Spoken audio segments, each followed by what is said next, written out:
Hi Charlie, today I'm going to show you how simple things that you do every single day can predispose you to getting type 2 diabetes. I will explain it for you to understand. Let's switch cameras and get to the paper. So let's start with the basics so that you can understand everything. Now, when you eat food, what happens is that the food that you have eaten gets converted into sugar molecules.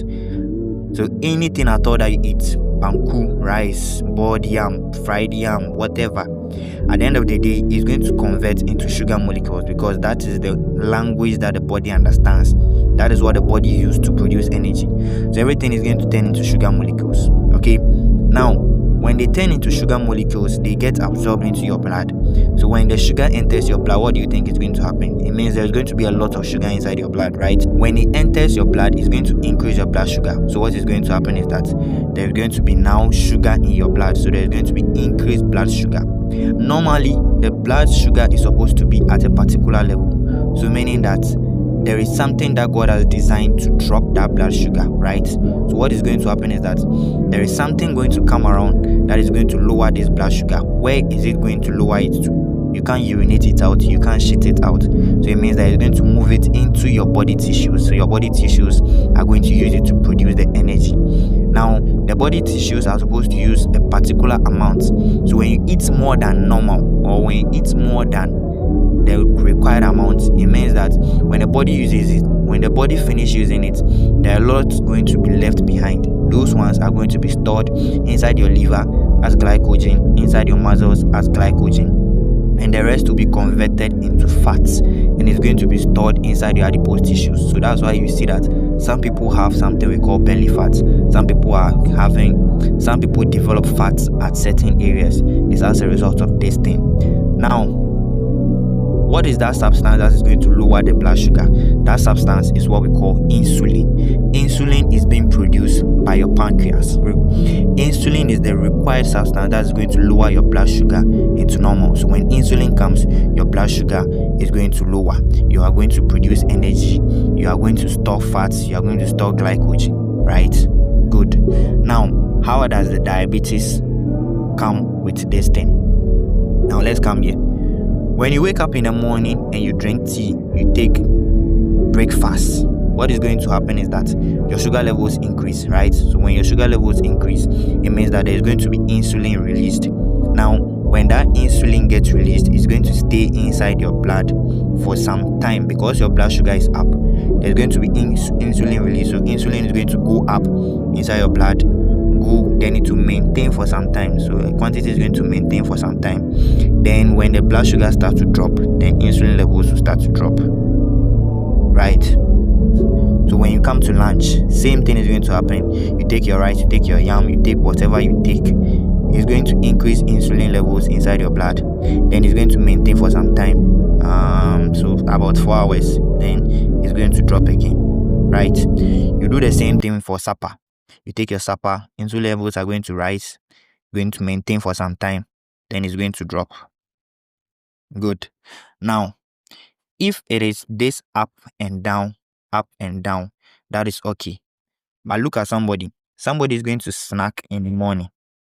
Person is going to take some chips, take some cake, take some pancake, take some things before they take their breakfast. So they wake up in the morning, they take something nice. Good. Insulin levels are going to rise, and then they are going to maintain for some time. So for 4 hours, then the person takes breakfast. So it means that the insulin level is not going to drop. It's going to maintain for like this. Then they take their breakfast. Insulin levels are still maintaining. After they taking their breakfast, they took another snack. They took some drink, some fruit juice, something. So at the end of the day, insulin level continues.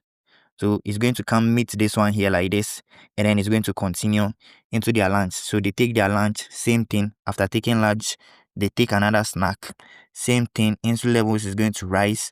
So the insulin level is not dropping because they take snack. Insulin level rise, tag on to this one, continue.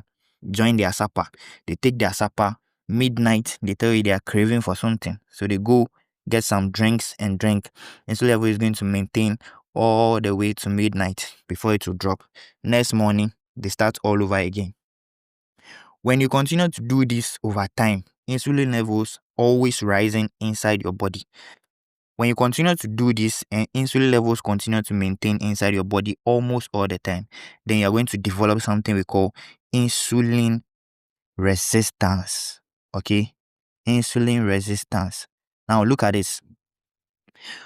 When we were young, when we used to go to school, now you realize that when you are late, the teachers are going to lash you. First, when they lash you, you wake up early the next morning because you want to go to school. You don't want to get that lashes again because you are afraid of the cane, right? But when you continue to take this cane, you become used to it. You don't even care anymore. That is the same thing that happens. So insulin is going to remain inside your body. Now, if your body have become resistant to the insulin, it means that even if insulin levels skyrockets to the sky, your body doesn't care anymore. What's the function of insulin? Insulin's function is to lower your blood sugar. So if your body doesn't care about the function of insulin anymore, it means your blood sugar is not going to lower. And when your blood sugar doesn't lower, that is what we call diabetes. That is what we call diabetes. Okay, that is what we call diabetes. Diabetes is when you have abnormal levels of blood sugar inside your body. And how did it come about? It came about not because your body is not producing insulin, but it's because your body is not responding to the insulin. So we call that one type 2 diabetes. If you know you are guilty of somebody who is always snacking, you take snack before breakfast, you take snack after breakfast, you take snack, you call it soft life, my dear, but it's not soft, okay? It is hard life in disguise. Let's call it like that. Charlie, I'll see you around, okay? Stay healthy and stay safe. My name is Mr. Madugu, and all we do on this channel is that every single day I give you things that can kill you and then things that you can do to save yourself from being killed. I'll see you around. Peace. Free audio post-production by alphonic.com.